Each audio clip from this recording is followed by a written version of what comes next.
नमस्कार। बिहार में जो कॉन्ट्रैक्चुअल असिस्टेंट प्रोफेसर्स की बहाली होनी थी, आज 10 अगस्त को वे लोग अपने अपने कॉलेजों में योगदान दे चुके हैं। उसके साथ साथ एक और न्यूज़ निकल के आ रही है। न्यूज़ ये है कि जो लोग भी कैंडिडेट्स हैं, वो कैंडिडेट्स पटना में आंदोलन कर रहे हैं और आंदोलन करने का उनका छठा दिन हो गया, जिसमें कि पप्पू यादव भी उनसे मिलने जा चुके और आमेर के जो विधायक हैं वो भी वहाँ जा चुके। ठीक है, तो उनका भी जो आंदोलन चल रहा है वो अभी काफ़ी चर्चे में है। तो जो आंदोलन है, उनका जो संगठन है, उस संगठन के द्वारा बहुत सारे आरोप लगाए गए और उस आरोप के अकॉर्डिंग और साक्ष्य के रूप में वे लोग जो प्रस्तुत कर रहे हैं वो आपके सामने है, जिसे आप देखेंगे। उनका कहना है कि बिहार में जो देख सकते हैं, हेमा कुमारी नाम का एक फॉर्म है जिसका फॉर्म नंबर इतना है। उसके बाद से देखेंगे कि इन्होंने यूजीसी नेट की परीक्षा दी थी, जिसमें वे केवल पीएचडी ओनली के लिए क्वालिफाइड थी, न कि असिस्टेंट प्रोफेसर के लिए, और उनका क्या किया गया, अंतिम रूप से सिलेक्शन दे दिया गया है। फिर एक दूसरा वो केस बता रहे हैं, और ये केस सच भी है क्योंकि ये सेम टू सेम न्यूज़पेपर में भी आया है। न्यूज़पेपर का कटिंग भी मेरे पास है, क्योंकि जो चीज़ें मुझे मिलती है मैं एज इट इज उसका वीडियो नहीं बनाता, बल्कि उस फैक्ट को मैं चेक करता हूँ, फिर जाके बताता हूँ। और इन लोगों ने बेकायदे प्रूफ के तौर पे डॉक्यूमेंट का लिंक भी दिया है ड्राइव में अपलोड करके, ताकि आप भी देख सकते हैं। दूसरा चीज़ है कि एक कैंडिडेट हैं जो राजेश कुमार यादव हैं। चूंकि ये बिहार में ओबीसी में आते हैं, नॉन क्रीमी लेयर में आते हैं, और इनका सिलेक्शन जो हुआ है ईबीसी में हुआ है। आप जा करके पीडीएफ जो जारी हुआ था उसमें जाकर नाम देख सकते हैं डायरेक्ट, ये बात सच भी है। देख सकते हैं अभ्यर्थी राजेश कुमार यादव वास्तव में पिछड़ा वर्ग बीसी श्रेणी के हैं। बीसी श्रेणी की कट ऑफ जो है 73.5 अंक थी, जबकि ईबीसी का कट ऑफ 68 अंक था, और इनका सिलेक्शन कर लिया गया है। ठीक है, तो जो अभ्यर्थी हैं, जो उनका संगठन है, उसका मानना है कि यहाँ भी आयोग के द्वारा गलती किया गया है। फिर दूसरा चीज क्या है कि फिर देखेंगे, यह जानबूझकर के श्रेणी बदलकर चयन सुनिश्चित करने का गंभीर मामला है। फिर से इसका भी इन्होंने लिंक दिया है। उसके बाद से बहुत सारे कैंडिडेट्स का कमेंट्स था, हालांकि मेरे चैनल पे भी कमेंट्स है कि सर मेरा जो एपीआई स्कोर है ना बहुत अधिक है, फिर भी मेरा सिलेक्शन नहीं हुआ है। बहुत ऐसे कैंडिडेट्स हैं, और इसमें कोई मधु कुमारी कैंडिडेट है जिसका ऐसा मामला है।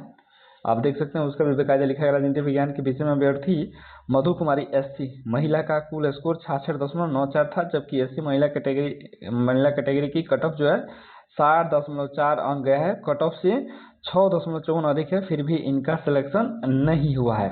ये तो बहुत सारे आरोप हैं जो आयोग के ऊपर संगठन के द्वारा लगाए जा रहे हैं। उसका ये जो उनका पीडीएफ है ना, नोटिफिकेशन टाइप का, वो मैं आपके सामने लेके आया हूँ। अनियमितता क्या देखेंगे, नेट और पीएचडी दोनों पूर्ण होने के सभी दस्तावेज प्रमाणिक पाए जाने और साक्षात्कार में सम्मिलित होने के बावजूद बिना कोई कारण बताए उनके चयन को रोक दिया गया और उन्हें बाहर कर दिया गया। और एक चीज और है, हालांकि वहाँ बहुत सारे कैंडिडेट्स थे और जो कि जैसे बहुत सारे यूट्यूबर वहाँ पहुंचे थे उनका इंटरव्यू लेने के लिए, तो वो लोग बता रहे थे कि वो लोग डॉक्यूमेंट वेरिफिकेशन को सीरियस नहीं ले रहे हैं। काफ़ी ज़्यादा समय लेने के बाद भी रिजेक्ट कर दे रहे हैं। हालांकि उनका हिस्ट्री से था, और हिस्ट्री में सब्जेक्ट कॉम्बिनेशन को लेकर के ढेर सारे इशू आ रहे थे, इसलिए उनको बाहर किया गया था। लेकिन ऐसा पॉलिटिकल साइंस, ऐसा हिंदी के लिए, ऐसा अदर सब्जेक्ट के लिए, अंग्रेजी के लिए नहीं था। ठीक है, फिर नीचे आते हैं। उसके बाद से देखेंगे एक और इनका अपील है, जो ईओयू है, आर्थिक अपराध इकाई, उससे, ताकि वो इसकी जांच करवाएं और सत्यता सामने लाए। उसके बाद से देखें, ये तो उनका ही मतलब है कि भाई गिरीश कुमार चौधरी जो बीएसयूएससी के अध्यक्ष हैं वो इस्तीफा दें, बट ऐसा कुछ होगा नहीं। अब आएंगे थोड़ा इसके आएंगे कि इसमें मुख्य रूप से अनियमितताएं क्या पाई गई हैं और इसमें जांच योग्य बिंदु क्या है। तो गलत आरक्षण, श्रेणी में चयन, ठीक है, इसका भी बाकायदे उन्होंने अपना अपना अलग अलग करके ब्रीफ दिया है। यहाँ देखेंगे न्यूनतम पात्रता, नेट पीएचडी के बिना चयन किया गया है, उस पर भी जांच हो। उसके बाद देखेंगे इंटरव्यू कॉल लेटर जारी होने के बाद अचानक पात्रता बदलना। हाँ, ऐसा भी हुआ था, क्योंकि बहुत सारे कैंडिडेट जो थे ना, उनका इंटरव्यू लेटर रात में तो दिखाया, लेकिन अगले दिन उसको खत्म कर दिया गया, हटा दिया गया।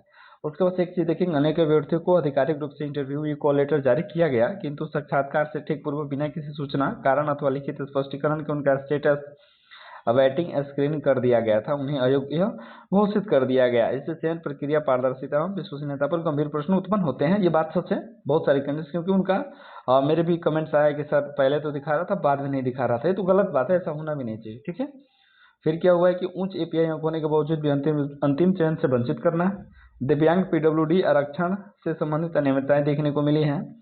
ठीक है, संबंध एलाइड विषयों की मनमानी व्याख्या, वही तो कह रहे हैं ना कि हिस्ट्री को लेकर के बहुत सारे कैंडिडेट को जब आप इंटरव्यू का कॉल लेटर जारी करते हैं इसका मतलब योग्य है, फिर वहां जाकर के आप उनको बोलते हैं कि नहीं आप योग्य नहीं, आप बाहर हो जाइए। ये कौन सा तरीका है? अगर वो पहले ही बाहर थे तो आप उनका स्क्रीनिंग नहीं करते, आप उनका कॉल लेटर जारी नहीं करते, लेकिन आपने जारी किया, वो इंटरव्यू के लिए गए तो आपने बोल दिया कि आपका सब्जेक्ट कॉम्बिनेशन अच्छा नहीं है, आप बाहर जाइए। तो ये सब गलत चीजें हैं। आरोप तो ढेर सारे हैं, और आरोप जो है ना इस संगठन का सही भी है। कैंडिडेट जो आयोग है ना उस पर इस पर विचार करना चाहिए। फिर नीचे आते हैं एनसीएल और प्रमाण पत्र सत्यापन में अनियमितताएं सब देखने को मिला था। ठीक है, उसके बाद से उनका ये भी मानना है कि जो एपीआई उनके लिए मैट्रिक और इंटर लिया गया था वो नहीं लिया जाएगा, क्योंकि बिहार की ही बात कर लेते हैं। 2022 से पूर्व जो है ना अच्छे स्कोर नहीं आते थे, जिसका फर्स्ट डिवीजन आ गया वही बहुत बड़ी बात है। तो फिर लेकिन अभी ऐसा समय आया है कि अच्छे खासे लगभग 60% तो सबका फिक्स ही है। तो उनका कहना है कि ये सब प्रॉब्लम्स भी मायने रखता है। फिर एक चीज़ और है जो सबसे चर्चा में ये रहा कि उत्तर प्रदेश और बाहरी निजी विश्वविद्यालयों का दबदबा है। उनका जो मार्क्स दिया जाता है ग्रेजुएशन में या मास्टर डिग्री में वो ज़्यादा दिया जाता है, 75% से 85% तक ही दिया जाता है। फिर बिहार वाले तो गए काम से। फिर नीचे आते हैं और सबसे बड़ा, और इसका तो प्रमाण बहुत बड़ा देखने को मिला, साक्षात्कार पैनल में पक्षपात एवं फर्जीवाड़े के अवसर बिल्कुल हुआ। क्योंकि जो बीएचयू है, बनारस हिंदू यूनिवर्सिटी है, उसकी एक डिपार्टमेंट केवल हिंदी की डिपार्टमेंट से हिंदी में लगभग 75+ लोगों का सिलेक्शन हुआ है। तो ये संदेह के घेरे में जरूर जाता है कि इतने सारे टैलेंटेड क्या वहीं थे? ऐसा नहीं है, क्योंकि जो इंटरव्यू बोर्ड है ना उसमें बीएचयू के प्रोफेसर्स को शामिल किया गया था और उन्होंने अपने अपने कैंडिडेट्स को भरपूर लिया है। ये बात सच भी है, क्योंकि उतना आप देखिएगा 75 तो आंकड़े जो आए हैं ना वो नाम के साथ हैं। ऐसे तो मुझे लग रहा है सैकड़ों कैंडिडेट्स हैं जिनका सिलेक्शन हुआ है केवल हिंदी विभाग से बीएचयू के। तो ये घेरे में जाएगा। बाहरी विशेषज्ञों का एक तरफा झुकाव, साक्षात्कार पैनल में उत्तर प्रदेश में अन्य बाहरी राज्यों से आए प्रोफेसर विशेषज्ञों का दबदबा रहा। ठीक है, पहचान व पक्षपात का आरोप है इसमें। बाहरी पैनलिस्ट अक्सर अपने शोध छात्रों या अपने पूर्व विद्यार्थियों को आसानी से पहचान लेते हैं। इससे अपने पसंदीदा अभ्यर्थियों को साक्षात्कार में अधिकतम अंक देकर के अनुचित लाभ पहुंचाया। ठीक है, फिर क्या है कि अंक आवंटन में विषमता, यहाँ देखेंगे दिल्ली विश्वविद्यालय, बनारस हिंदू विश्वविद्यालय, उसका नाम आ ही गया कि बाहरी केंद्रीय विद्यालयों के अभ्यर्थियों को सीधे 10 से 11 अंक 12 में से दिए गए। वहीं बिहार के पारंपरिक विश्वविद्यालय जैसे Pataliputra university, Magadh university, Bihar university आदि के अभ्यर्थियों को बिना उनकी विषय योग्यता देखे 1 से 4 अंक देकर के बाहर कर दिया गया। ठीक है, ये बात सच है, ये आरोप भी सच है, इस पर जांच होनी चाहिए। उसके बाद से सबसे बड़ी समस्या क्या आ रही है, उसके बाद से जैसे कैंडिडेट्स आंदोलन पर बैठे जो गिरीश कुमार चौधरी हैं उनके द्वारा कह दिया गया कि हम लोग 9000 परमानेंट वैकेंसी लेके आ रहे हैं। भाई साहब आप 9000 लेके आइए, कोई दिक्कत नहीं है, लेकिन इसमें क्या है कि सबसे बड़ी समस्या ये आ रही है कि 175 अंक का जो एग्जाम होना है ना उसमें डिस्क्रिप्टिव भी रहेगा और ऑब्जेक्टिव भी रहेगा। तो कैंडिडेट्स का मानना है कि इसमें करप्शन फिर होगा, इसलिए पहले ऑब्जेक्टिव होना चाहिए, कंप्यूटर बेस्ड होना चाहिए, ताकि कम से कम दुराचार होने की संभावना रहे।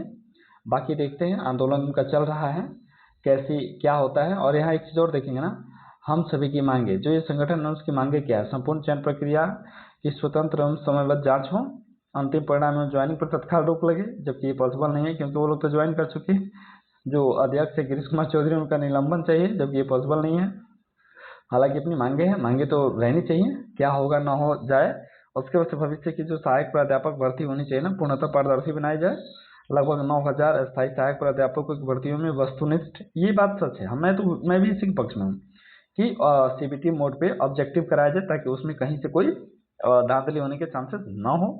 बाकी देखते हैं क्या होता है और सरकार किन मांगों के पास पहुंचती है। जैसे हमारे पास कोई अपडेट आता है उस अपडेट को लेकर के आपके सामने रहेंगे, मिलेंगे फिर उसी अपडेट के साथ। तब तक के लिए धन्यवाद।